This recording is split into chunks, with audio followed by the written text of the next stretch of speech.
Do you ever feel like your emotions are a tangled mess? Like a fog of anxiety, a heavy weight of grief, or a knotted ball of resentment? These complex feelings can be overwhelming. But what if I told you there's a way to navigate them? Not as a victim, but as a skilled problem solver. Today, we're opening up a toolkit of practical strategies to help you decode, process, and move through even the most complicated emotional states. The core idea is simple. Your feelings are dated. They're not your boss. They are signals from your inner self, pointing to unmet needs, crossed boundaries, or things you haven't fully processed. The goal isn't to get rid of so-called negative feelings, but to understand their message and choose a wise response. First up, 201, the emotion map. You have to name it to tame it. Complexity loves vagueness, so instead of just saying, "I feel bad," let's get specific. Use an emotion.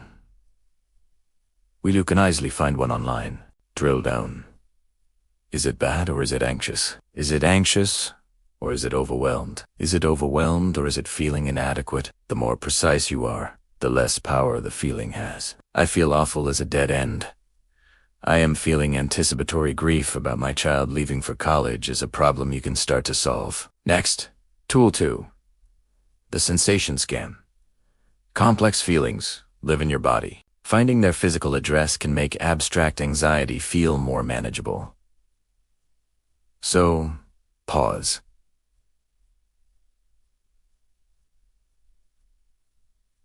Close your eyes, scan your body from head to toe.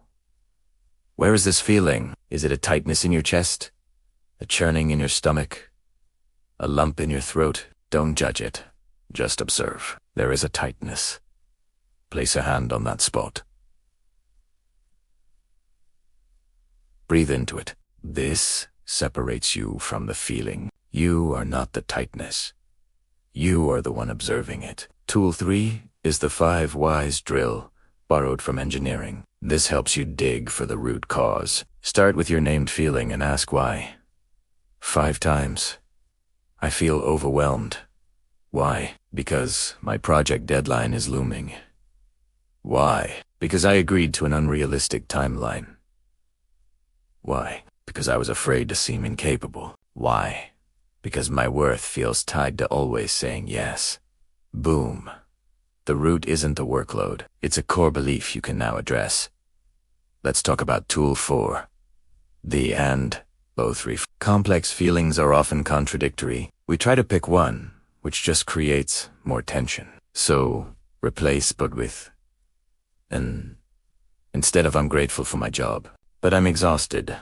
Try I'm grateful for my job, and I'm exhausted. Both can be true. This allows for honesty without inner conflict. I love my partner, and I am frustrated by this pattern. This makes space for real, complex emotions. Tool 5 is the action acceptance sort. Some parts of a feeling call for action, others for acceptance. You need to know which is which. Draw 2 columns.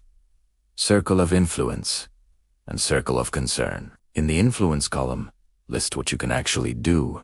Schedule a conversation, set a boundary, research therapists. In the concern column, list what you can't control.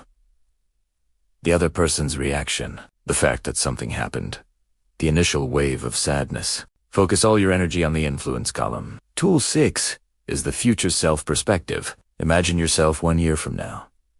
This wiser, calmer, you looks back on this moment. What would they tell you? What small step would they see as critical? What would they assure you is temporary? Borrow their perspective. It's often kinder and more strategic than your own in the heat of the moment. Finally, tool 7, the ritual release. For feelings that just won't quit, like guilt or resentment, logic isn't always enough. A symbolic action can signal release to your subconscious. Write the feeling down. Speak aloud what you need to say.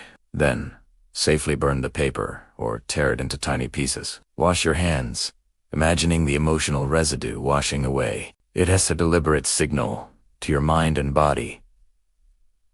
I'm choosing to let this go. You don't need every tool for every feeling. When a complex emotion shows up, just pause, name it, and locate it in your body. Then ask, do I need to understand this better?